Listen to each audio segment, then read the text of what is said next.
ओम शांति का हर एक का अर्थ हर एक अपनी बुद्धि के अनुसार लेता है। मेरे पास एक भाई आया और उसने मुझे कहा कि सचिन भाई वो जो भाई थे हमारे, वो भाई ओम शांति हो गए।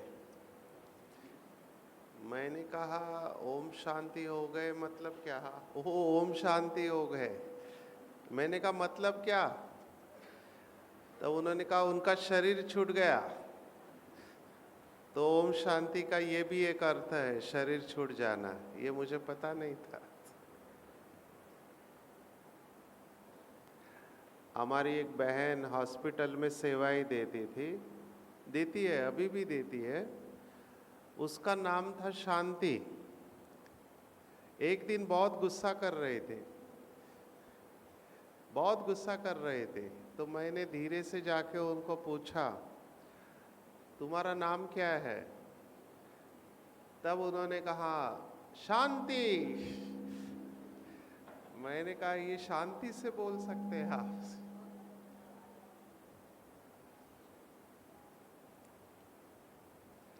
बहन जी ने अभी कहा कि आपकी ये जो सम्मान कर रहे हैं इसको स्वीकार करो। बाबा ने 69 में एक मुरली चलाई थी, 1969। मुरली का टाइटल ही था कि अगर महिमा स्वीकार करेंगे तो क्या होगा? मुरली का टाइटल था कि महिमा स्वीकार करेंगे तो महान नहीं बनेंगे। क्योंकि आज अगर आपने महिमा स्वीकार की अंदर से, तो आपको अपमान भी स्वीकार करने पड़ेगा। और ऐसा होता है। अंग्रेजी में ऐसी कहावत है, if you live by the compliments you will die by the criticism.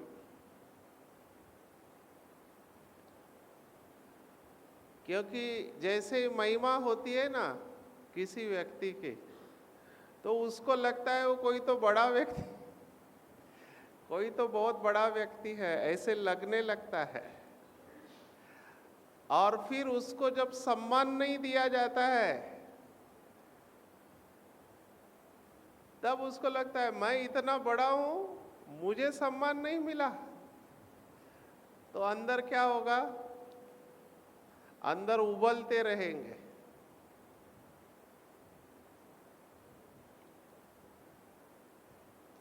Actually बड़ा व्यक्ति वो होता है, बड़े व्यक्ति की व्याख्या बताते हैं। बड़ा व्यक्ति वो होता है जो दूसरों को कभी छोटा महसूस नहीं होने दे, उसको कहते हैं बड़ा व्यक्ति। कभी दूसरों को उसके संपर्क में आके छोटा नहीं लगना चाहिए, वो है बड़ा व्यक्ति। तो आपके संबंध संपर्क में आते हुए अगर किसी को छोटेपन की भासना आती है तो क्या कहना चाहिए? क्या कहना चाहिए? बड़े हुए। बाबा का नाम है शिव। शिव का मतलब पता है? शिव का मतलब क्या? हाँ, नहीं, दूसरा शिव। इल्ल बरते नहीं। शिव का मतलब क्या? लाहौल बिल्ला कुवत। एक भी व्यक्ति नहीं बता रहा है। पहले कहते थे कुछ हो गया तो बोलते थे बोलो शिव। शिव का मतलब क्या? कल्याणकारी बराबर है। शंकराचार्य ने एक श्लोक रचा है बहुत सुंदर, भक्ति मार्ग में उसको शांति मंत्र कहते हैं। आप में से किसने भक्ति किया है? सभी ने किया है। ओम पूर्णमिदम सुना है कि नहीं सुना है? पूर्णमिदम पूर्णमेवावशिष्यते पूर्णस्य पूर्णमादाय, ये श्लोक है भक्ति मार्ग का। बाबा कौन है? जीरो, जीरो बिंदी। तो बाबा क्या करता है? आप एक के आगे जीरो लगाओ तो कितने होते हैं? उसके आगे जीरो लगाओ तो बाबा हमारी वैल्यू को बढ़ाता है। ये है जीरो का वैल्यू। हम भी किसी के साथ जाए और मिले तो उसकी वैल्यू क्या होना चाहिए? कम होना चाहिए, बढ़ना चाहिए। उसको कहते हैं बड़ा व्यक्ति। बाबा हमको सबसे बड़ा बनाता है। मैंने देखा है बड़े लोग भी दो प्रकार के होते हैं।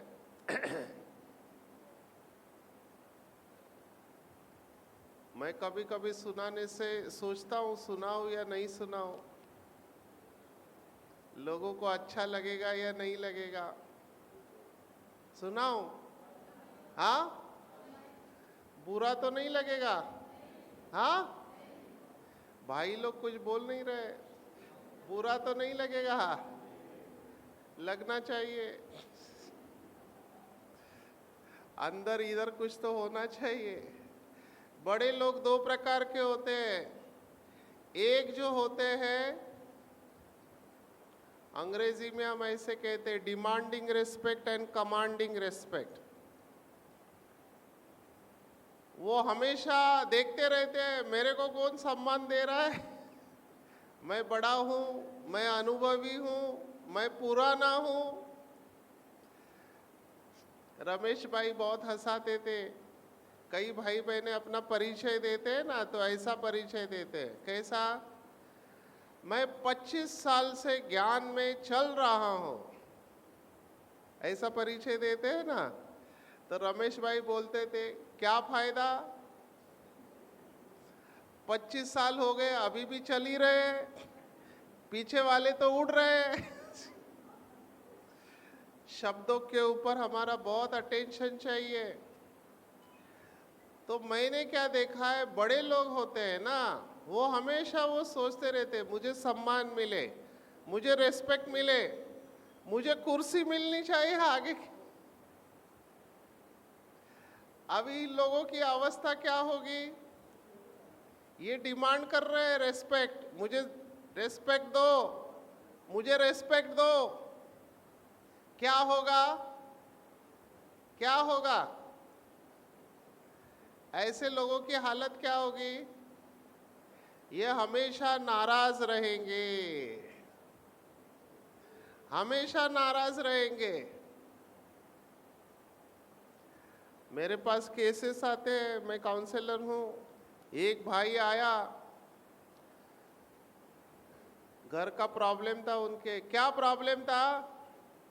मुझे बोला मेरे को शादी में बुलाया, वो 200 रुपए का कार्ड दिया था, इतना महंगा कार्ड छपा था। मैं गया शादी में, किसी ने पूछा ही नहीं, कोने में बैठा था लास्ट में। शादी में नाराज हो गया, किसी ने पूछा नहीं इसलिए। ये तो मैं लौकिक की बात सुना रहा हूं। शादी में बहुत ऊपर नीचे होता है, मान सम्मान नहीं किया तो। मला तर हे ओझं वाटतं सर। ये जितना नहीं है उतना अच्छा है, पर शादी में ऐसी नाराजगी होती है। ऐकलं असेल तुम्ही? यस, होता कि नहीं होता? होता है ना शादी में। ये बड़ा, वो बड़ा, इसका मान नहीं रखा, उसका मान नहीं रखा। वो बेचारे ऑर्गेनाइजर्स को, जो शादी होती है उसको कितना संभालना पड़ता है, कोई नाराज ना हो जाए इसलिए। फिर भी लोग नाराज हो जाते हैं। ये तो बाहर वाले लोग हो गए। बाबा के बच्चे कैसे चाहिए? बाबा के बच्चे कैसे चाहिए? इतना सन्नाटा क्यों है भाई? शोले चित्रपटातला डायलॉग आहे क्या लोग? हाँ, बाबा के बच्चे कैसे चाहिए? हाँ, नम्र चाहिए ना, नम्रता का गुण चाहिए। कई लोग नम्रता में भी अहंकार को निकालते हैं।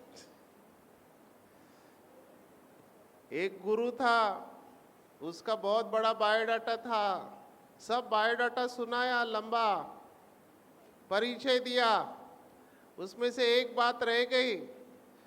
तो गुरु ने कहा, मेरी नम्रता के बारे में भी बताओ, मैं कितना नम्र हूं। अगर कोई नम्र है तो बताने की जरूरत है, उसके व्यवहार से ही पता चलता है वो कितना नम्र है। यस और नो? बराबर है। ये सबसे बड़ा मैं देख रहा हूं, बहुत बड़ा डिस्टरबेंस क्रिएट करता है। जैसे सीनियर होने लगते हैं ना, वरिष्ठ होने लगते हैं, एक अंदर से ही ऐसे आता है, पर किसके अंदर आएगा? जो बॉडी कॉन्शियस होगा उसके अंदर आएगा, सोल कॉन्शियस के अंदर नहीं आएगा। ये चेकिंग है। बाबा के महावाक्य है, ईश्वरीय महावाक्य, जहां अभिमान है वहां क्या होगा? जहां अभिमान है वहां कौन सी फीलिंग आएगी? अपमान। उनको तुरंत फीलिंग आएगी, माझा अपमान, माझा। आपको बुरा लग रहा है कि हंसने को आ रहा है? मुझे तो बहुत हंसने को आता है। अरे अगर आप बड़े हो, बड़े की विशेषता क्या होती है? वो हमारा 7 डेज कोर्स में वो किताब शक्तियां बताते हैं ना, जब वृक्ष फलों से भरपूर हो जाता है तो क्या होता है? झुक जाता है। मराठीत भरपूर काही म्हणी आहेत, मराठी में कहावते हैं, मला वाटतं वो सब कहावतें बदलनी चाहिए। मराठी में एक कहावत है, मराठी माणूस कसा मोडेन पण, मला खूप हसायला येतं, म्हणलं मोडल्यावर फायदा काय तुझा?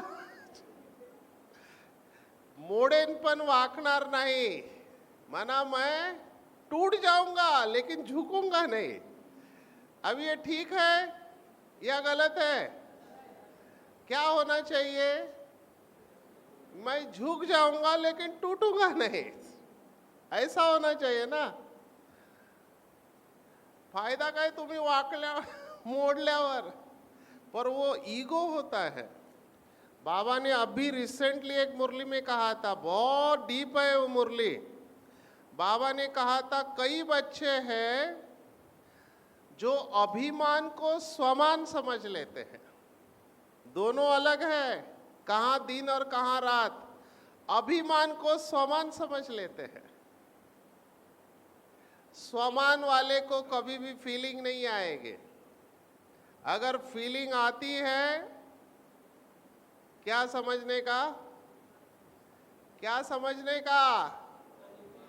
इतना सन्नाटा क्यों है भाई? बाहर सूक्ष्म है। अच्छे अच्छे लोगों को फीलिंग आती है कि हमको पूछा नहीं गया। मैं बहुत सेंटर पर जाता हूं, मुझे मिलते हैं ऐसे आत्माएं, मुझे बताते हैं, सचिन भाई हमने इतनी सेवा किया, बहुत सेवा किया, एक पानी का ग्लास नहीं पूछा दीदी ने।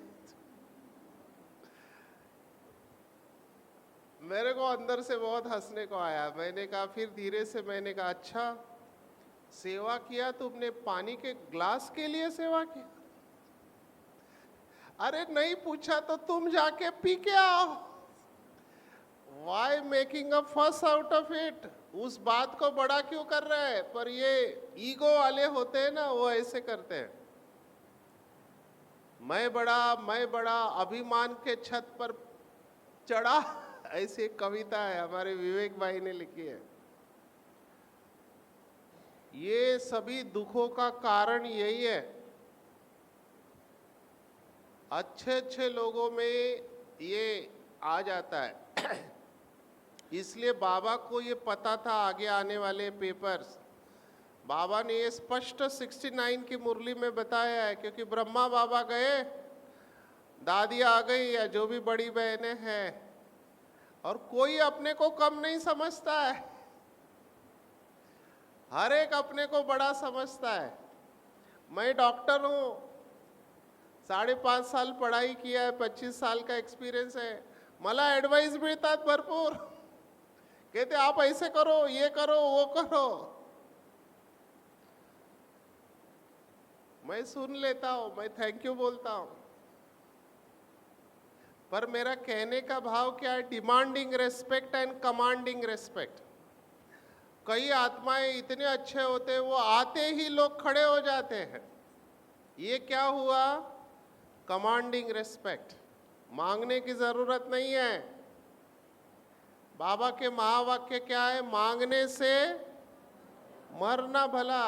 मांगने वाला कौन होता है, भिखारी। तो जैसे कोई बाबा का बच्चा कहते हैं मेरे को पूछा नहीं गया, तो कौन हुआ वो, मालिक या नौकर, भिखारी हो गया। ये खालीपन है अंदर का। Don't ask for anything and don't accept also. होता क्या है, 10-20 लोगों ने आपकी महिमा की, उगाचच आपल्याला वाटतं कोणतरी मी मोठा माणूस है, और फिर जो महिमा नहीं करता है उसको क्या समझते हैं, वो मेरा दुश्मन है। देखो ये सब मेरे को एक्सेप्ट करते हैं, ये एक्सेप्ट नहीं करता, ये मेरा दुश्मन हो गया। बाबा ने अभी 3 दिन पहले मुरली चलाई थी, हमारा सबसे बड़ा दुश्मन कौन है, रावण। रहता किधर है, हाँ कहाँ रहता है, हमारे अंदर। तो आपको अपना दुश्मन देखना है। मेरे पास युक्ति है, अगर आप सचमुच जानना चाहते हो ना आपका दुश्मन कौन है, जानना चाहते हैं, कौन कौन जानना चाहते हैं आपका दुश्मन, अच्छा बहुत सरल तरीका है, आईने के सामने जाकर खड़े हो जाओ, आपको आपका दुश्मन का चेहरा दिखाई देगा। आईने में जो दिखाई देता है ना वो दुश्मन है, ये समझना बहुत मुश्किल है। और एक कहावत है भारत में, जब दिन में कोई काम बिगड़ जाता है ना, काम बिगड़ जाता है, कई दिन ऐसे होते हैं जैसा हम चाहते हैं वैसा नहीं होता है, तो लोग कहते हैं पता ही नहीं आज सुबह सुबह किसका मुंह देखा था, कहते हैं या नहीं देख, कहते हैं सुबह सुबह किसका मुंह देखा था, और वो भूल जाते हैं, घर से निकलने के पहले खुद को देखते हैं आईने में, बराबर है या नहीं, किसका मुंह देखा था।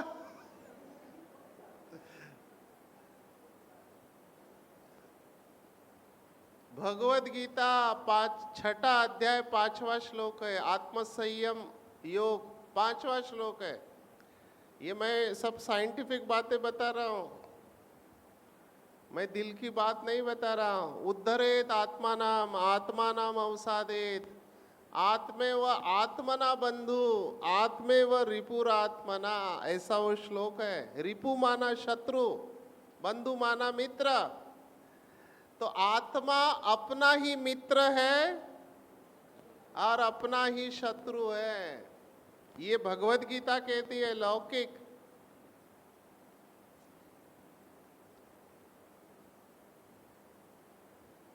मेरे पास बहुत दुखी लोग आते हैं, टेंशन वाले येतात, कुछ ना कुछ प्रॉब्लम है ही है, और वो भूल जाते हैं कि वो प्रॉब्लम के क्रिएटर खुद है।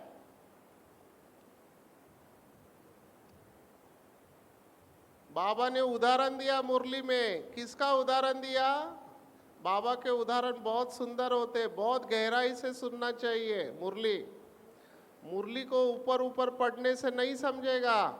किसका उदाहरण दिया कि हम ही प्रॉब्लम क्रिएट करते हैं और उसमें फंस जाते हैं। करेक्ट, किसने बोला? सही जवाब है मकड़ी का जाल।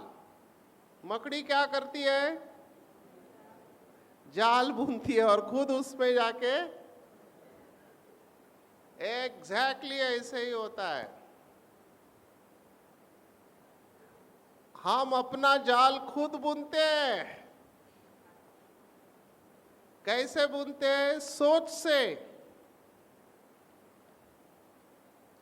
और फिर खुद उसमें अटक जाते हैं और फिर कहते हैं भगवान बचा। ये जो शास्त्रों में कहानियां है ना, बहुत सुंदर कहानियां हैं। भस्मासुर सुना है आपने?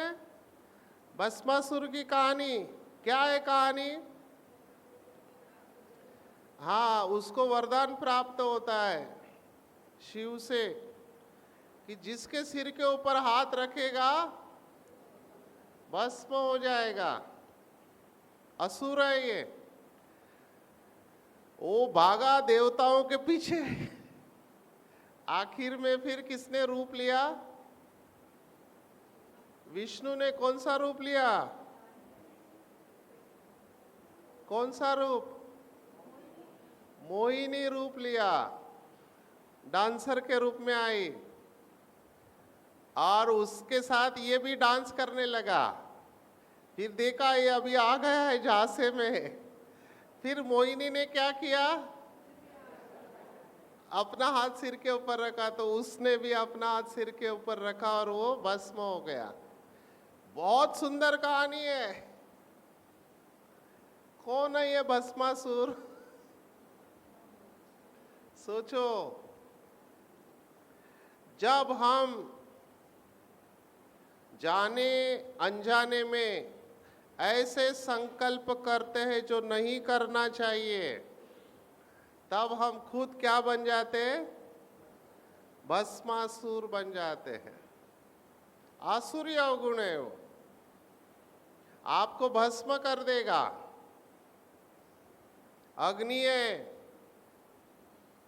अग्नि को समझना पड़ता है, ऐसे नहीं समझती है। मैं एक श्लोक बड़े बड़े कंपनियों में दिखाता हूं। बड़े कंपनी में, टाटा बिरला में मेरे लेक्चर होते हैं, तो मैं वही श्लोक दिखाता हूं भगवत गीता का। वो 3 अध्याय का 36वां श्लोक है। अर्जुन पूछता है, अथ केन प्रयुक्तोयम पापम चरति पुरुषा अनिच्छन्नपि वार्ष्णेय बलादिव नियोजिता। लोग पूछते हैं आप संस्कृतिकार हैं, आप रिलीजियस है, धार्मिक है। मैंने कहा होल्ड डाउन, ये पूरा साइकोलॉजी है भगवत गीता। अर्जुन पूछता है, अर्जुन का प्रश्न बहुत सुंदर है, 5000 वर्ष पहले पूछा था। ऐसा क्यों होता है कि मैं चाहता नहीं हूं फिर भी हो जाता है? मैं चाहता नहीं हूं पाप करना, लेकिन ऐसे लगता है जबरदस्ती कोई मेरे से करा रहा है। ये अर्जुन का प्रश्न है, 36वां श्लोक। और भगवान का जवाब है 37वां। भगवान उवाच, भगवान का जवाब क्या है पता है? बाबा मुरली में सुनाता है। बाबा तो शॉर्ट में सुनाएगा क्योंकि बहुत बच्चों को संस्कृत आती नहीं है, तो बाबा भाव बताएगा। बाबा ने जवाब दिया, वो लौकिक भगवत गीता का मैं सुना रहा हूं। जवाब है भगवान का, काम एष क्रोध एष रजोगुण समुद्भवा महाशनो महापापमा विद्ये नहीं वैरी नाम, ऐसे श्लोक आता है। तो भगवान वाच क्या है? रजोगुण से उत्पन्न काम जो क्रोध का रूप ले लेता है, ये महाभक्षी और महापापी है। समझ में ही नहीं आता। तो ये जो हद की कामनाएं, काम माना काम विकार नहीं, कामनाएं, जिसको आजकल लोग कहते हैं ये दिल मांगे मोर, ये दिल मांगे मोर, थोड़े में संतुष्ट नहीं है। ये सम्मान की भी कामना होती है। ये सूक्ष्म में कामनाएं, शास्त्रों में 3 प्रकार की कामनाएं बताई हुई है। हमारी दादी जानकी बोलती थी रूप और रुपया, उर्दू में कहते जर, जोरू और जमीन। बहुत सारे शब्द है इसके ऊपर। कनक और कांता, कामिनी, ये जड़ में है इसके। ये कामनाएं हैं, हद की कामनाएं।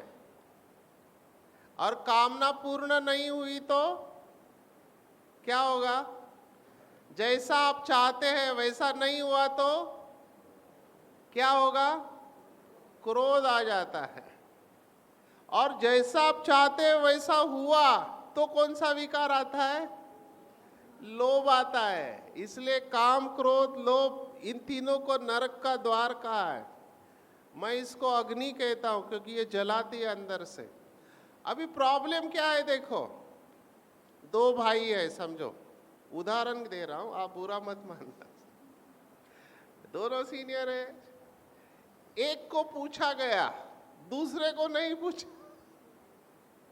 तो दूसरा क्या बोलेगा? उसको पूछा, मेरे को नहीं पूछा। अंदर ही अंदर क्या होगा? क्या होगा बताओ? ईर्ष्या,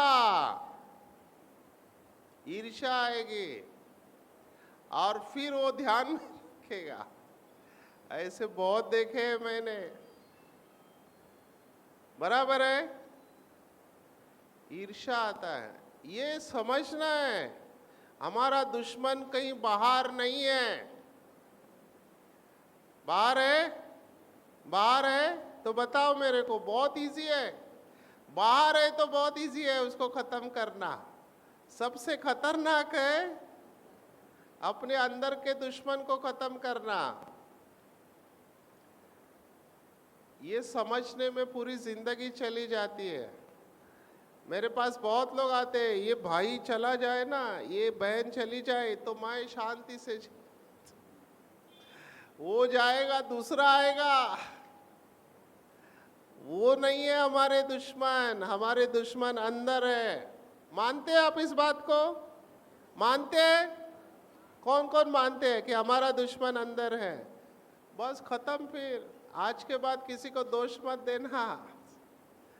अगर मैं दुखी हूं, कौन जिम्मेवार है? कौन जिम्मेवार है? मैं खुद। अगर मैं सुखी हूं, मैं खुद। ये बहुत सूक्ष्म बात है। तो यू बिकम मास्टर क्रिएटर, इसको बोलते हैं मास्टर रचयिता बनना। पर ये होता नहीं है प्रैक्टिकली।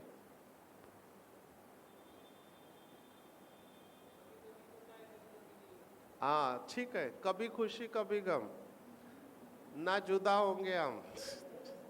इसलिए पिक्चर भी ऐसे ही निकालते हैं, कभी खुशी कभी गम। इसलिए ये मुरली है ना, इसको अच्छी तरह समझना है। आज के मुरली का मेन पॉइंट है, जिसके ऊपर पूरी भगवत गीता का आधार है। बाबा जो सुनाते हैं, आज क्या आया? पुरुषार्थ का आधार क्या है? निश्चय पक्का होना चाहिए। आई एम सॉरी टू से, निश्चय सभी का पक्का नहीं है, समझ में नहीं आता है। उदाहरण देता हूं, ऐसे नहीं समझेगा। मधुबन में जब साकार ब्रह्मा बाबा थे, एक बार क्या हुआ, सांप घुस गया। ऐसे खड़ा, सब भीड़ हो गई, सांप आ गया। तो बाबा ने एक भाई को कहा मटका लेके आओ। वो मटका लेके आया। और बहुत इंटरेस्टिंग होगा, आज से जो ऐसे खड़ा है वो। बाबा ने वो भाई को कहा, अच्छा मटका लाया, इसको पकड़ो, मटके में डालो। आप उस जगह पे होते तो क्या करते? क्या करते? भाग जाते। वो भाई की हिम्मत ही नहीं हो रही, क्योंकि सांप है, काटा तो बाबा ने देखा बच्चा डर रहा है, जैसे ही देखा इसका हिम्मत नहीं हो रहा है, बाबा ने एक ही शब्द कहा, कौन कह रहा है? जैसे ही सुना उसने, उसकी दिमाग की बत्ती जल गई। कौन कह रहा है? सर्वशक्तिवान कह रहा है। आप साकार देहधारी को देख रहे हो। जैसे उसने सोचा कि भगवान कह रहा है मेरे को क्या डर है, ऐसे उठाया, डाल दिया, छोड़ के आ गया। समझ रहे निश्चय में कहाँ फर्क पड़ता है? निश्चय माना डाउट नहीं होना चाहिए। अगर थोड़ा भी डाउट है, यू आर नॉट सक्सेसफुल। समझ रहे बात को? निश्चय हर बात के ऊपर चाहिए।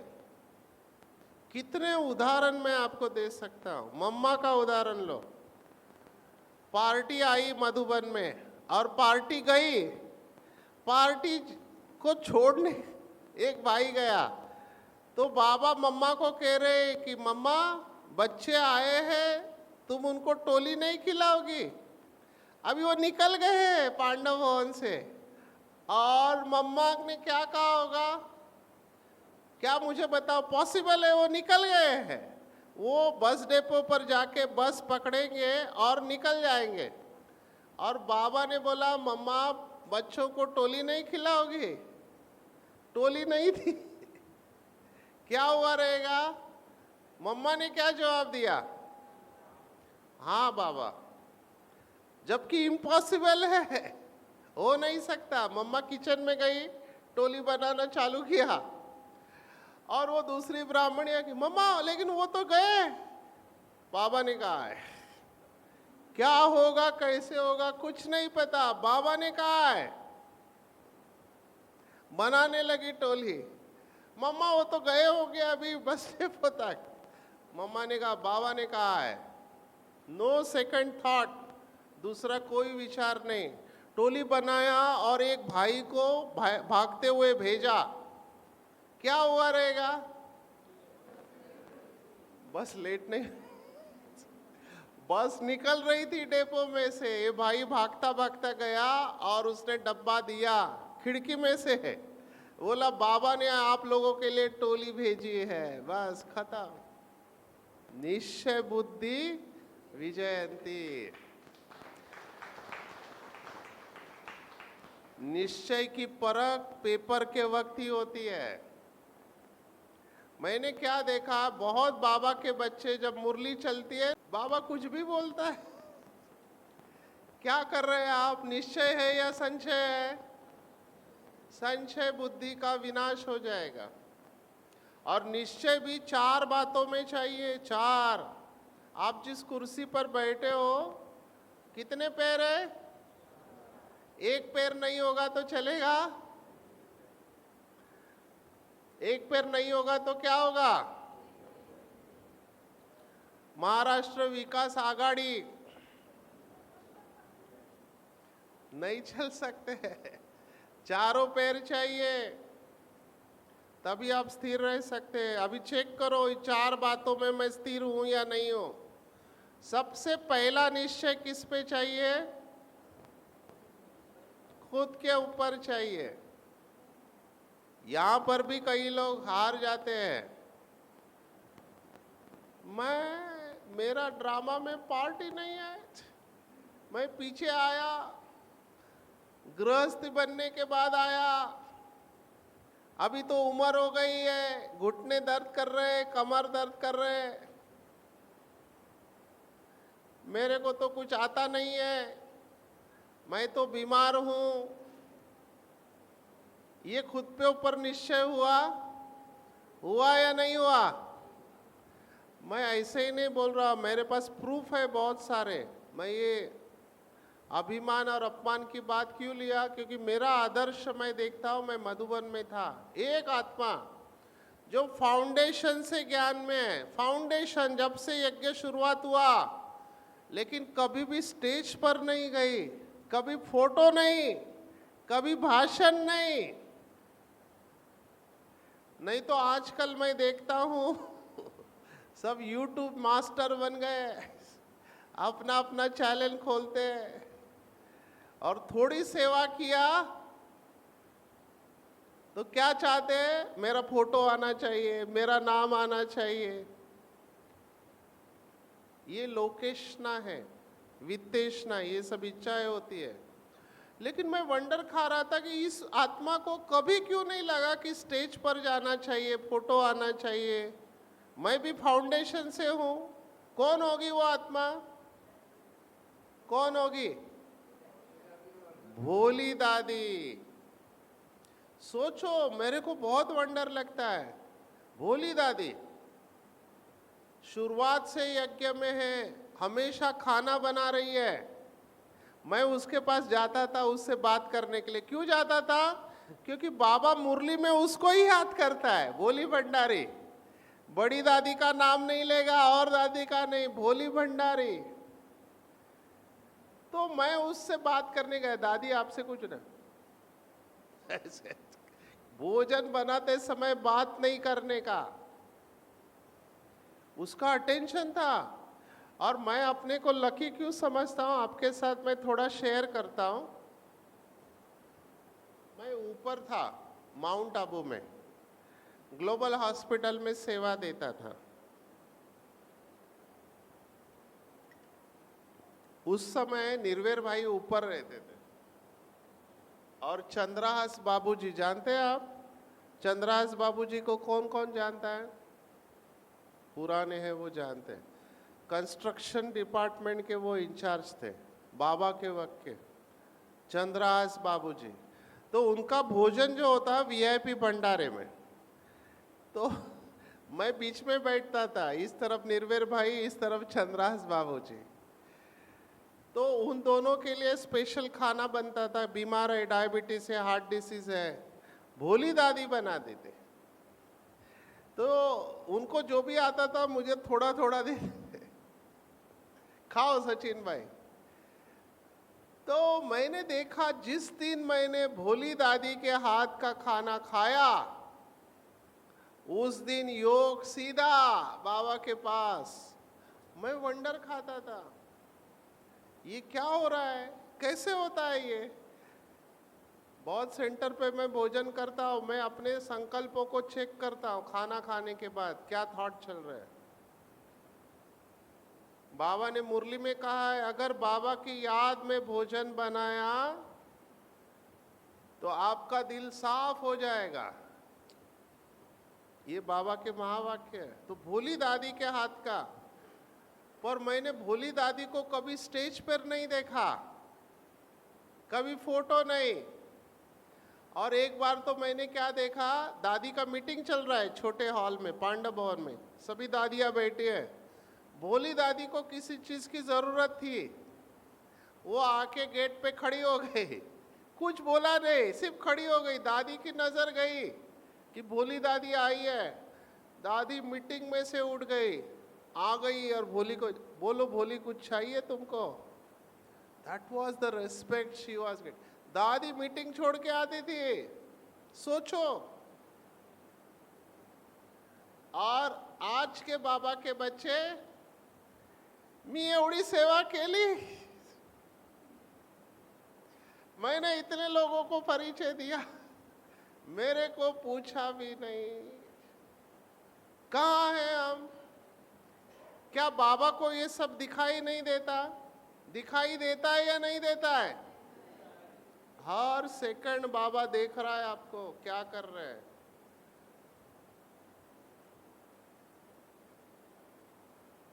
मुझे तो बहुत रहम आता है उन बच्चों के ऊपर। मैंने ऐसे भी देखे हैं, क्या बोलते हैं, संगम युग है, अभी मौज कर लो, अभी ऐश कर लो, किसने देखा है आगे क्या होगा। बाबा ने मुरली में कहा, अव्यक्त मुरली में क्या कहा, कई बच्चे अलबेले हो जाते हैं, आज भी आया वरदान में। तो अलबेलेपन में कहते हैं कि अभी तो मौज कर लो, कौन देख रहा है, आगे जो होगा देखा जाएगा, ऐसे बोलने वाले हैं। बाबा ने ये मुरली में कहा और फिर लास्ट में बाबा ने कहा देख लेना। बाबा की आंखें ऐसे हो गई थी, देख लेना। सोचो, भगवान को बोलना पड़ रहा है। किसके लिए बोल रहा है बाबा? सोचो। मैं केवल आपके ऊपर छोड़ता हूं। तो निश्चय खुद के ऊपर पक्का चाहिए। दूसरा निश्चय जो बहुत इजी है, बाप के ऊपर निश्चय, वो भी पूरा नहीं है। कई बच्चों ने बाबा का हाथ छोड़ दिया। क्यों छोड़ दिया? बहुत सारे कारण हैं। मैं ऐसे नहीं सुनाता हूं, मैं आपको कहानी सुनाता हूं। दादी गुलजार ने कहा था ये। दादी गुलजार को भट्टी में पूछा, टीचर्स भट्टी में पूछा, बहुत अच्छा प्रश्न पूछा कि दादी नंबर कैसे मिलेंगे?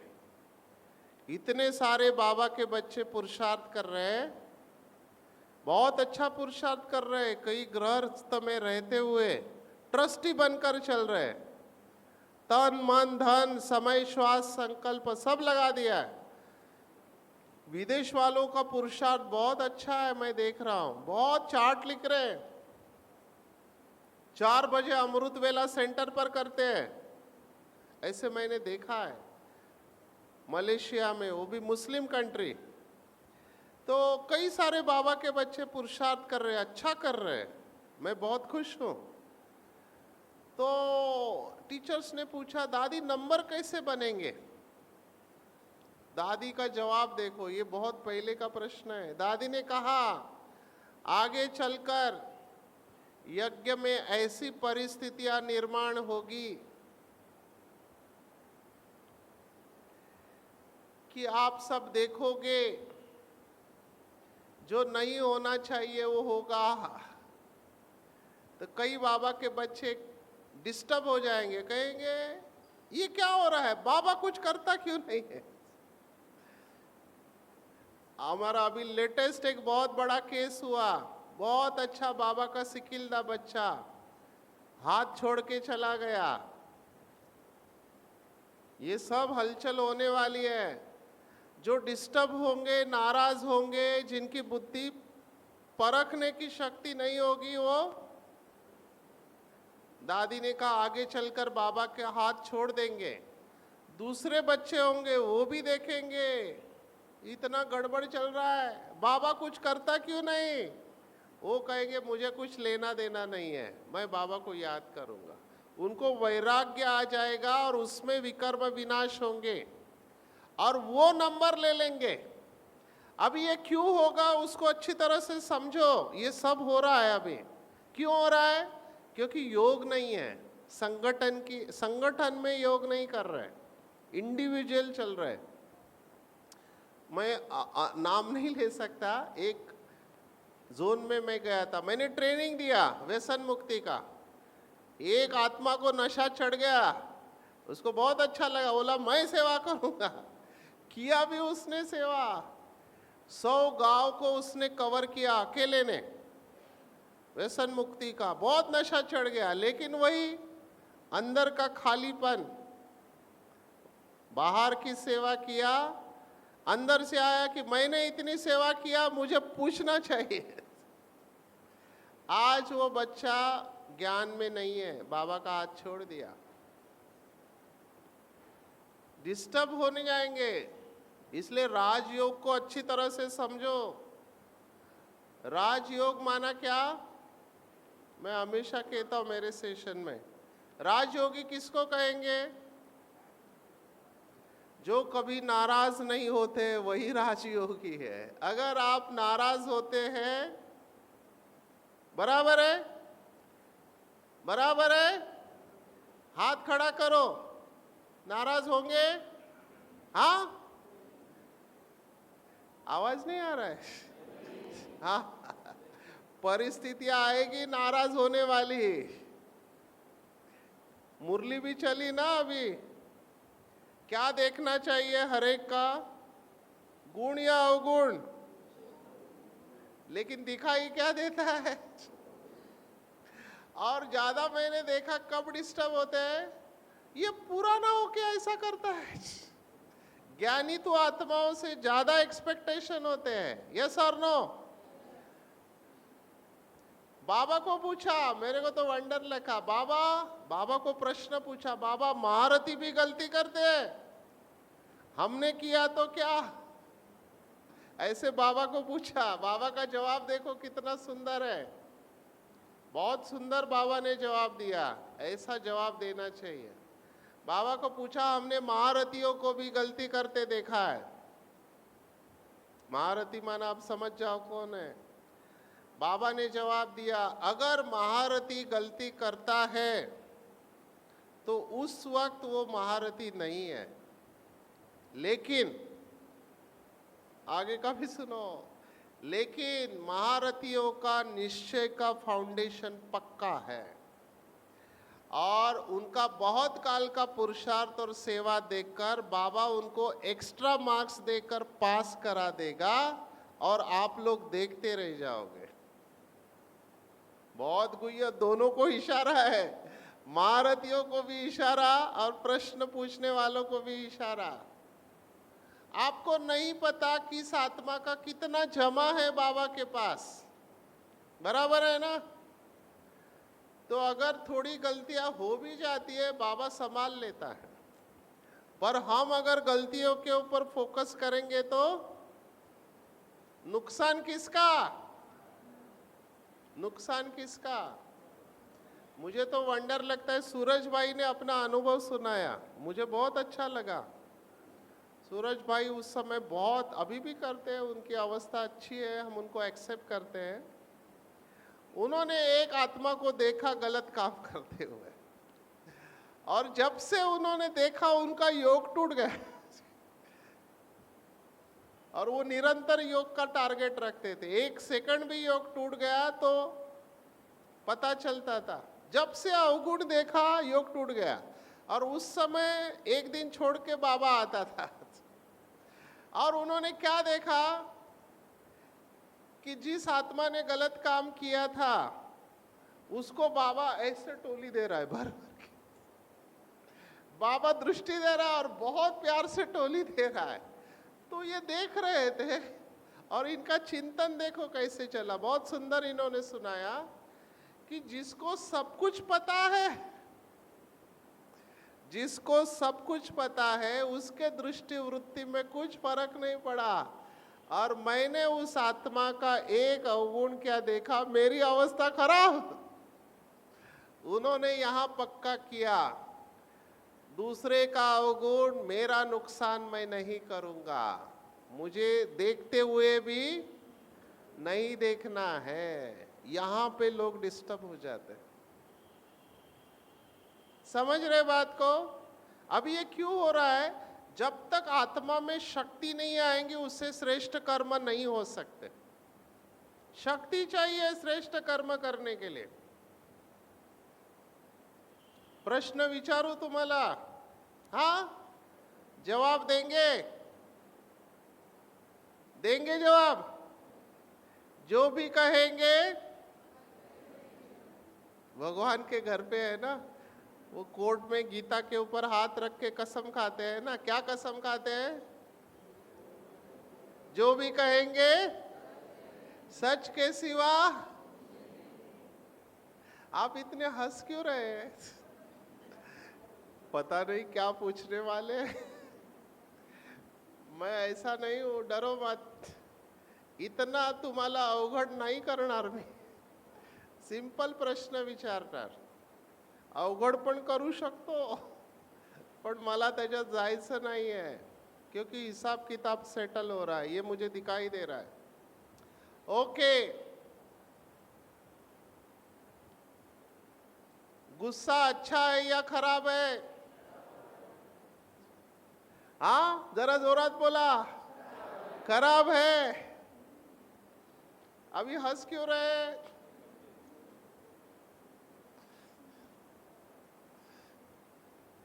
समझ गए ना? सब समझदार है।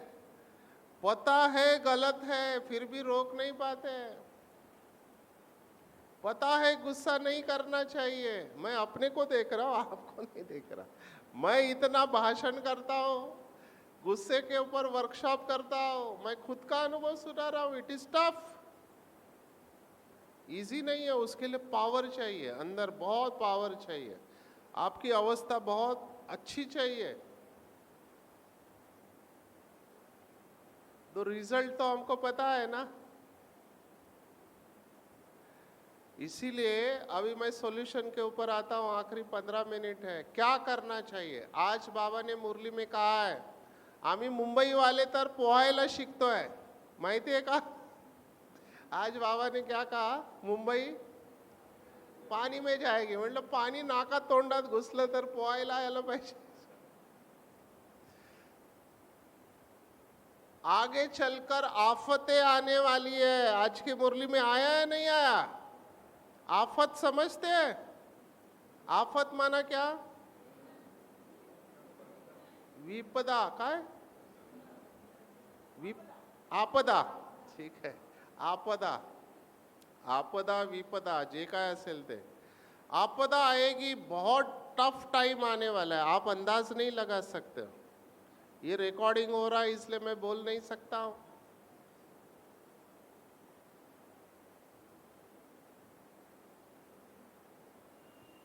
आप देख नहीं पाओगे, घर से बाहर निकल नहीं पाओगे। तैयारी हो रही है, मेरे हिसाब से 2024 में होना चाहिए। एक बिल पास होने वाला है, उसके बाद चालू होगा। तैयारी हो रही है अंडर करंट। मुंबई में जब वो टेररिस्ट आए थे ना ताज होटल पे, तो आप सबने टीवी पे देखा होगा, वो ऊपर हेलीकॉप्टर से कमांडोज उतर रहे थे, देखा है? देखा किसी ने? कमांडोज हेलीकॉप्टर से उतर रहे थे। उसके बाजू में ही कुलाबा सेंटर है ब्रह्मा कुमारी का, तो बहनें खिड़की में से देख रही थी। तो रमेश भाई ने मैसेज भेजा, बाबा यहाँ पर अटैक हुआ है टेररिस्ट का। बाबा ने जवाब दिया, बच्चे आप भाग्यवान हो, अभी खिड़की खोल के देख सकते हो, आगे चलकर खिड़की भी खोल नहीं पाएंगे। सोचो क्या होने वाला है। आज प्रलय की बात आई है, भारत छोड़कर पूरा पानी में जाएगा। भारत बचेगा लेकिन भारत में खूने नाहक खेल होगा। ये आपदा बहुत खतरनाक है। ये कोविड में ही हमने बुरा हाल देखा लोगों का। नवरा बायको आहे, नवऱ्याला कोविड झाला, बायको तुझा मला नाही राहायचंय, मी चालले। डेड बॉडी भी नहीं मिल रही है किसी की, डेड बॉडी हॉस्पिटल से ही डायरेक्ट जा रही है। उसमें एक लड़का आया, बोला नहीं नहीं मैं मेरे पिताजी को देखना चाहता हूँ। वो सब पैक किया हुआ रहता है ना, पूरा चेहरा वगैरह बंद होता है चेन लगा के। उसने कहा नहीं नहीं मैं मेरे पिताजी को देखना चाहता हूँ। हमने कहा होते हैं ऐसे, कई प्यार होता है अपने पिताजी से। आगे तो हमको धक्का लगा उसने जो किया। क्या किया उसने? खोला वो उसका डेड बॉडी, हाथ निकाला, हाथ में हीरे की अंगूठी थी वो निकाल लिए, अब लेके जाओ। ये वास्तविकता है।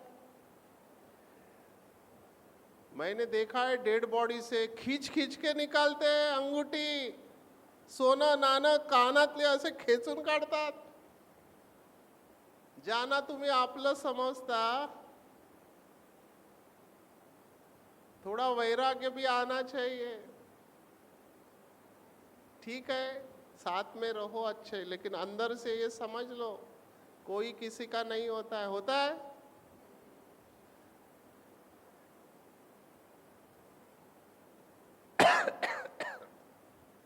आपदा के लिए तैयारी करो। मेरा डिजास्टर मैनेजमेंट में एमबीए किया है मैंने, अपना ही है MBA in disaster and self management. माना ये आपदा जो आती है ना उसको कैसे संभालने का। केदारनाथ गए आप में से कोई? केदारनाथ क्या हुआ था? बादल फट गया, मैं उस स्थान पर जाके आया हूं, तो लोगों ने बताया ऐसे डेड बॉडी ऐसे बह के जा रहे थे, चलने को रास्ता नहीं है। तो जो एनडीआरएफ की टीम आई थी, हमारी ब्रह्मा कुमारी भी गई, थोड़ा लेट पहुंची। डेड बॉडी के ऊपर पैर रख के लोग चल रहे थे। कौन किसको कहां जलाएगा, वो ऐसे बल्क में उठा रहे थे, ऐसे कह रहे थे। आर्मी ने किया है सब काम। सड़ती है, उसके बाद बदबू आता है। कहाँ गए थे? केदारनाथ के दर्शन के लिए। ऊपर बादल फटा, पूरा पानी आ गया। अभी भी बादल फटते हैं उत्तराखंड में, बहुत बाढ़ आ जाती है। तो बाढ़ है या और कोई भी है या सिविल वॉर है, राइट्स है, ये सब होने वाला है। सबसे बड़ा राइट तो अंदर होगा हमारे, देख नहीं पाएंगे। तो उसके लिए हमको तैयार होना है। क्या क्या तैयारियां करनी है? नंबर 1, करेंगे तो मैं बताऊं कौन कौन करेंगे। हाथ खड़ा करो, ऐसा फोटो काढा जरा, ये विसरणार आहे। हाथ खड़ा करो जो कहेंगे हम करेंगे। कारण मी काय बोलणार आहे तुम्हाला नाही माहिती अजून। अच्छा,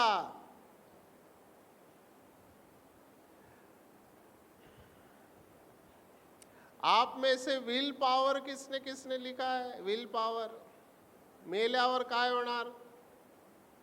माझी प्रॉपर्टी, हां एका बाईने लिहिलंय। कोणाला देणार तुम्ही? मुलांना। You decide. वो इंश्योरेंस के वक्त भी लिखते हैं, आपके अगर मौत हो गई तो आपका पैसा कहाँ जाएगा, किसको? बीवी को मिलेगा, बच्चों को मिलेगा। जैसे मैं हूँ बैचलर, मैंने माँ का नाम लिखा है या ईशू दादी का नाम लिखा है। माँ को इतना मिलेगा, यज्ञ को इतना मिलेगा, वो ऑप्शन होते हैं। हमारा विल पावर का फॉर्म भरना चाहिए, बराबर है? उसके बाद भी झगड़ा हो सकता है, इसलिए सबसे अच्छा है। क्योंकि मैं लता, हमारे एडवोकेट लता बहन है जो ये सब काम करते हैं, उन्होंने कहा विल लिखा हुआ है, फिर भी घर वाले आ जाते हैं, नहीं नहीं तुमने गलत भरा है, हमारा है ये सब प्रॉपर्टी, उसके ऊपर झगड़ा होता है। तो आप जब तक जिंदा है, आपको जितना सफल करना है कर लो सफल। बाद में कुछ नहीं होगा, दूसरी नोटबंदी आ सकती है। मैंने एक देखा, मैं नोटबंदी के वक्त सेवा में था। जैसे ही नोटबंदी हुआ, बाबा के कमरे में 500 के बंडल आने लगे, बंडल के बंडल। मैं सोच रहा था अभी तक ये पैसा था किधर? जैसे ही नोटबंदी हुई, बंडल आ गए। क्या बाबा ऐसा पैसा स्वीकार करेगा? नहीं करेगा। यज्ञ से डायरेक्शन आया, एक्सेप्ट नहीं करना है। समझ रहे हैं आप? नहीं, बाबा को दिल देखता है ना। बाबा आपका दिल पता चल गया, लास्ट मोमेंट में आप दे रहे हैं। अच्छा, बाबा को दे रहे हैं, अपना भाग्य बना रहे हैं। मनुष्य का अहंकार देखो कैसा है। भगवान से मांगता है, हे भगवान धन दे दो, ये दे दो, और सब मिलने के बाद फिर मंदिर को डोनेट करता है कि मैंने भगवान को दिया, नीचे नाम लिखता है। लिया किससे? लिया किससे? और फिर खुद का नाम नीचे क्यों लिख रहे हो? उसने दिया। किसका है? आपके पास जो कुछ भी है किसका है? हाँ, सच बोल रहे हैं? एक चप्पल भी आपका योग तोड़ सकती है। मैंने मधुबन में देखा है, मेरा ड्यूटी होता था शांतिवन में। जब नया शांतिवन बना, बहुत सारी माताएं ना स्टेज की तरफ भागती थी, बाबा करके। तो वहाँ सिक्योरिटी वालों के साथ मैं बैठता था। वो एक्साइटमेंट की अवस्था होती है, उत्तेजित हो जाती है। मैं 2 इंजेक्शन लेके बैठता था, सेरेनेस और काम्पोस। जैसे ही भागे, पकड़ा, दिया इंजेक्शन, सो जाओ। 4 घंटे तक वो सोई रहती थी। तो मैं माताओं को बहुत क्लोजली देखा है, रोती रहती थी, बाबा बाबा बाबा। बहुत दूर से आए, 3 बजे से हॉल में बैठे। बाबा 7:30 बजे आने वाला है, 7:15 7:30। तो मैं सोचता था अगर इसमें से 10% भी प्यार मैं करूं बाबा से, मैं तो कर्मातीत हो जाऊंगा।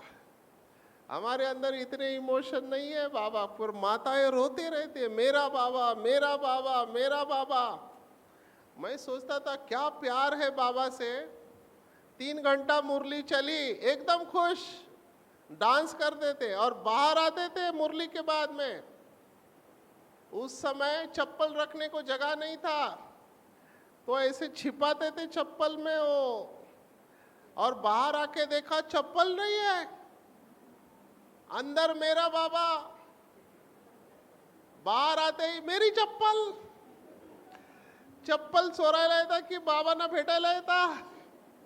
पूरे 3 घंटे की कमाई मेरी चप्पल ने तोड़ दिया। समझ रहे बात को, समझ रहे? एक चप्पल आपका योग तोड़ सकते है, कमाई खत्म कर सकते हैं। मोह इतना जल्दी नहीं जाता है, सूक्ष्म में रहता है वो। तो ये बोलना बहुत इजी है, सब कुछ बाबा का है। मेरे पास माताएं आते, मेरे पति का बुद्धि का ताला खोलो। मैंने नहीं होगा। बोला क्यों नहीं होगा? बोला आप निगेटिव बोल रहे हैं। मैंने कहा नहीं हो सकता। मैंने कहा क्यों? बोला तुम्हारा पति है ना इसलिए। बाबा का बच्चा होता तो खुल जाता। मुझे बोलते मेरा घर देखने को आओ, हमारा घर बहुत अच्छा आहे। आणि कुठे घेऊन जातात घर दाखवायला? टॉयलेट दाखवतात। बघा किती चांगलं केलं। संगमरवर हे ते फॅन आणि एसी जे काय असेल ते पैसेवाले लोक आहेत। बोलते हमने हमारे घर में बाबा का मंदिर बनाया। अब ये वाक्य ठीक है क्या? मेरे को अच्छा नहीं लगा। मैंने कहा मेरे घर में बाबा का कमरा है, ये वाक्य ठीक है या बाबा ने दिए हुए घर में मैं रहता हूँ ये ठीक है? क्या कहेंगे? पर वो ईगो है ना, मेरे घर में बाबा का कमरा है, तुम्हारा घर कहाँ से आया? ये समझ में नहीं आता है। इसमें फॉरेनर बहुत पास है, कहते बाबा की गाड़ी, बाबा का फोन, सब कुछ बाबा का। तो बोलो घर किसका है? हाँ खरा बोलता है। अच्छा ठीक है। घर में रहने वाले किसके हैं? अच्छा, तो आप क्या कर रहे हैं उस घर में? आपको सेवा के लिए रखा हुआ है, तो घर आपका सेंटर बन जाएगा। ये है ट्रस्टीशिप। मोह इतना जल्दी नहीं जाएगा। तो मैं कह रहा हूं तैयारी करो आफत के लिए पहले से ही। बाबा ने क्या कहा? 3 से 6 महीने का राशन रखो, घर से बाहर निकल नहीं पाएंगे। कोविड में हमने देखा ये। मी भाजी आणायचो सेंटरसाठी, कारण मी पेशंटला बघायचो। बहिणी म्हणायच्या ते तिथे ठेवा, हात नका लावू, जाऊन आंघोळ कर। मेरे कोई मैं नहीं लाया, पर मेरे बोलते हाथ नहीं, अभी आपने रखा उसके ऊपर स्प्रे मारो, हाथ नहीं लगाने का, जाके स्नान करो। डर था कितना, कोविड का डर था, उनका दोष नहीं है। एक भाई डबल ट्रिपल मास्क लगा के, इधर ग्लोव्स, बैठने के पहले भी स्प्रे मार के फिर बैठा था। कितना डर था सोचो आप। हम तो ऐसे ही घूम रहे हैं, कोविड में ड्यूटी कर रहे हैं। मला अस्थमा आहे, म्हणजे व्हायचा त्रास, तर ते मास्क आणि ते किट, तर मी काय करायचो, मध्ये मध्ये असं खाली करायचो। मेरा कंप्लेंट गया सीएमओ को, ये डॉक्टर सचिन मास्क नहीं पहनते। सीएमओ ने बुलाया, हमने सुना है तुम ड्यूटी पर मास्क नहीं पहनते। मैंने कहा बीच बीच में थोड़ा सांस लेने को तकलीफ होती है। रॉन्ग, सांस लेना है वार्ड से बाहर जाने का, पेड़ के नीचे सांस लेने का, फिर वापस आने का। आईआईटी मुंबई, आईआईटी में मेरे को ये बोला गया। ओपनली बोल रहा हूँ मैं, क्योंकि मेरे साथ हुआ है ये। डर था ना, क्योंकि मैं बीएसटी में भी जा रहा हूँ, वहाँ ड्राइवर कंडक्टर को कोविड होता था, तो वो कोविड मैं लेके इनको दे दूंगा, ऐसे डर था उनको। हमने ये सब किया है, गए हम इस स्टेज में से। इसलिए मैं कह रहा हूँ तैयारी रखो पहले से। हमारी बहुत सारी बहनें चली गई जो उनको जाना नहीं था, यंग थी, अचानक चली गई। तो किसी का भरोसा नहीं है, बराबर है। माफी मांगो जिनके साथ आपका 36 का आकडा है, माफी मांगा त्यांच्याकडे लवकरात लवकर, ठेवू नका गाठी, नंतर पश्चाताप होणार है। यस और नो? सब सेटल करो अकाउंट, और ज्यादा विस्तार में मत जाओ, तैयार रहो उड़ने के लिए। बहुत लोगों की बुद्धि हलचल में आने वाली है, अभी ऐसी परिस्थिति आएगी, मैं देख रहा हूं। तो समेट के तैयार रहो उड़ने के लिए। अगर अभी बाबा आया, कौन कौन तैयार है अभी इस हॉल में? बच्चों, तुमने मुझे बहुत बुलाया, जन्म जन्मांतर बुलाया, चलो मैं तुमको लेने को आया हूं। सगळे म्हातारे लोकच हात वर करतायत। म्हातारे लोक का हात वर करतात? असं पण गुडघा दुखतंय, बाबा घेऊन जा। परेशान जो होते हैं ना, वो पहला हाथ खड़ा करते हैं, याच्यापेक्षा मेलेलं बरं। हमारे पास एक माता थी, बूढ़ी, 80 साल हो गया, रोज बोल रहे बाबा उठा ले रे, उठा ले, रोज बोलती थी। जैसे ही वो बोलती थी बाजू वाला चला जाता था, वो रही, रोज बोलती थी उठा ले रे, उठा ले, और सब जा रहे, यही बैठी है। ऐसे जाने को नहीं होता है, आपका टाइम आएगा तो जाएंगे, बराबर है ना? माताजी किती वर्ष जगायचं आहे? सोच रही है, आजचा भोग खाते आणि जाते।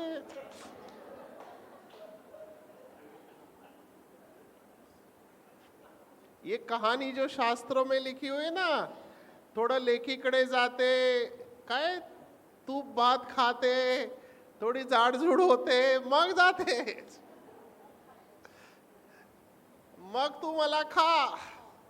आज महाकाल का वर्णन है मुरली में, तो मुरली के डेप्थ में जाओ, आपको बहुत मजा आएगा।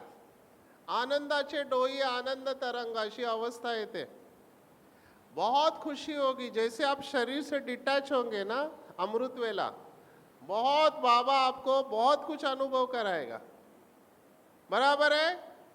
तैयार रहो, सफल करो, जितना कर सकते करो, पैसे की जरूरत नहीं, जो आपके पास है समय दो। शरीर अच्छा है, धन से सेवा करो, शरीर से सेवा करो, संकल्पों से सेवा करो, नाराज मत होना कभी भी। अगर आपको कुछ गड़बड़ दिखाई दे रहा है, साक्षी हो जाओ, किसी को सजा देने की कोशिश मत करना, आप खुद सजा भुगतेंगे। मेरे पास बहुत केस स्टडीज है। एक ग्रुप आया, बोला सचिन भाई आपको नहीं पता इधर क्या होता है। मैंने कहा क्या हुआ? ऐसा ऐसा हुआ। मैंने सुन लिया सब, अच्छा ऐसा हुआ, तो फिर नहीं, हम लोग एक्शन लेंगे। मैंने कहा भैया अगर आप मेरे को रेस्पेक्ट देते हो, मुझे पूछ रहे हो, तो प्लीज आप इससे डिटैच हो जाओ, आप अपना नुकसान कर रहे हैं। बोला नहीं नहीं गड़बड़ है सब। मैंने कहा शांत हो जाओ, पूरे कल्प का सोचो, ये हिसाब किताब आपको कोई पावर नहीं है। नहीं सुना, कर गए, कुछ करना था उनको, देहभान है ना, अभिमान है, उसमें ऐसा करने लगे। आज वो ज्ञान में नहीं है, और वो आत्मा जिसके बारे में कहा वो बहुत अच्छी चल रही है। आपको नहीं पता हिसाब किताब कैसे सेटल होता है। Are you getting what I am saying? इसमें आपको जाना ही नहीं चाहिए, समझदार इससे साइड में हो जाएगा।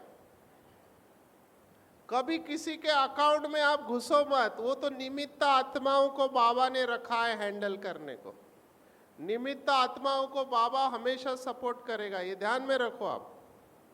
हमारे दशरथ भाई आके गए ना इधर, दशरथ भाई का फेमस डायलॉग है, मडकं आणि हंडा। कुमारों को वो क्लास कराते थे की मडकं मातीचं आणि हंडा, दोघांमध्ये टक्कर झाली तर काय फुटणार? मडकं फुटणार।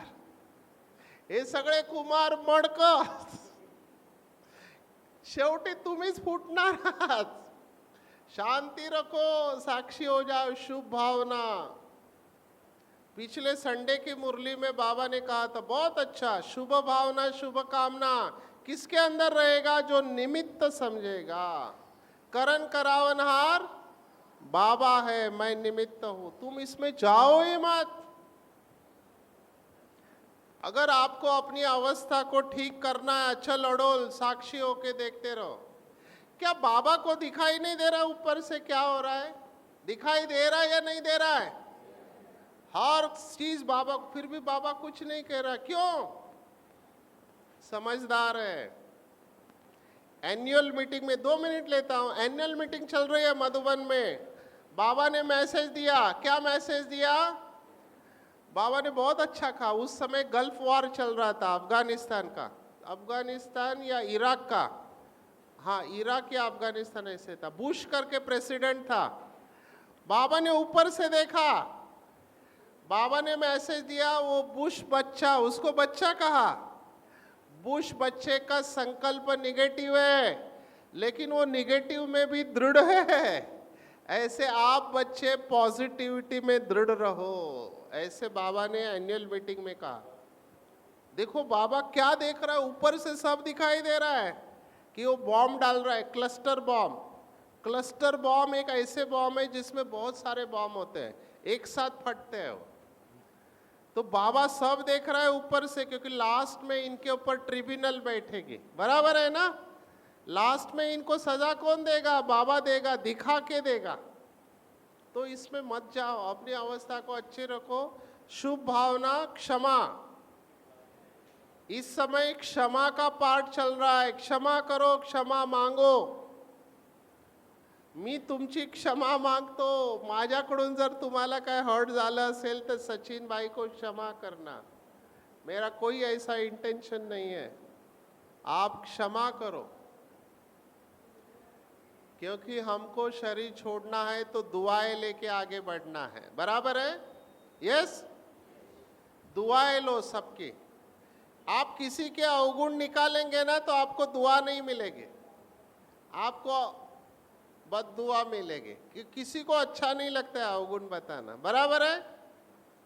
दुआएं लो, शुभ भावना रखो, आप बहुत अच्छे जाओगे। ओके, खुश है? गरम गरम हलवा तो नहीं लगा ना? मेरी शुभ भावना है कि कुसुम दीदी ने, दीपक भाई ने, देखो आज भी उनको दुआएं मिलती है। कल मैं कौन सा होम्योपैथिक कॉलेज में लेक्चर था, पीबी होम्योपैथी। ये पूनम बहन का कमाल है, मैं देख रहा था साड़ी में बैठ के गाड़ी चला रही है, इतनी बड़ी, बहुत बड़ा टाटा स्टॉर्म गाड़ी चला रही है ट्रैफिक में। तो वहाँ वो जो वहाँ का प्रोफेसर है, उसने कहा हम दीपक भाई को जानते हैं, दीपक भाई हमको लेके गए थे। देखो दीपक भाई को अभी भी दुआ मिल रही है, कर्म करके गए ना। ऐसे ही हिंदी में कहते हैं कि किरदार ऐसे निभाना चाहिए कि पर्दा गिरने के बाद भी तालियां बजती रहनी चाहिए, उसको कहते हैं किरदार निभाना। आप आर्ट एंड कल्चर वाले हैं ना, पर्दा गिरने के बाद भी तालियां बजती रहनी चाहिए। पर्दा गिरा माना आपका शरीर छूट गया, लेकिन लोग आपसे इंस्पिरेशन ले रहे हैं, बराबर है? ऐसा जीवन जीना चाहिए। सबसे दुआएं लेते आगे बढ़ो, तभी आप बहुत अच्छा जाओगे। और मंदिर भी उसी का बनेगा जो दुआएं लेगा। मंदिर की मूर्ति कभी ऐसा बोलती है क्या, तेरे को दुआ है, तेरे को नहीं, हट तेरे को दुआ नहीं, ऐसा बोलती है? मंदिर की मूर्ति इम्पार्शियल होती है, हर एक को दुआ देती है, बराबर है ना? हर एक को दुआ देना चाहिए, कोई भी हमारे सामने खाली हाथ नहीं जाना चाहिए।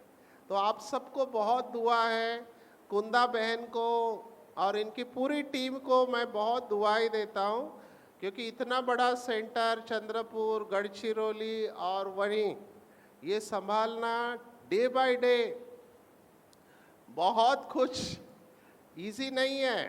बहनें हमारी पूरी भारत में, देश विदेश में, सेंटर चलाना मासी का घर नहीं है, अलग अलग संस्कार होते हैं। तो सबको संभाल के चल रही है कुसुम दीदी के जाने के बाद में। मुझे उनकी याद आती है क्योंकि मराठी का रिकॉर्डिंग पहला इधर ही होता था।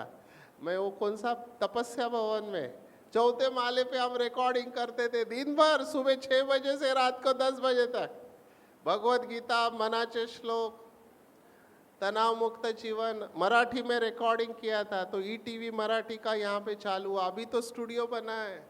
तो बाबा के पास इनका बहुत जमा है और आपको इतना बड़ा हॉल मिला है। भाग्यवान है, इतनी बड़ी जगह आपको मिली है आज के ज़माने में, है या नहीं है? तो आप सब भाग्यवान हो, अपने भाग्य को और बढ़ाओ, तैयार रहो। अभी ज़्यादा छोटी छोटी बातों में टाइम वेस्ट मत करो, अपने आप को संपूर्ण बनाओ, कल्प की सर्वश्रेष्ठ अवस्था को प्राप्त करो। मेरी दोनों हाथों से आपको आशीर्वाद है, दुआ है। तथास्तु। विजयी भव। मुझे लगता है सभी सवालों का जवाब आप सभी को मिला होगा। अभी तो कोई क्वेश्चन नहीं होगा ना किसी का? है किसी का कोई क्वेश्चन? नहीं है ना? बहुत अच्छी बातें भाई जी ने हम सबको कही कि जब हम आईना देखते हैं उसमें कौन दिखता है? मैं के सिवाय और कुछ नहीं दिखता है। तो मैं जब ये मैं खत्म होगा तो हमें अपमान फील नहीं होगा, हम विघ्न प्रूफ बन जाएंगे। तो बहुत अच्छी अच्छी बातें हम कहेंगे सचिन भाई जी को कि अवश्य ही हम सब इन बातों को फॉलो करेंगे और आगे बढ़ते रहेंगे।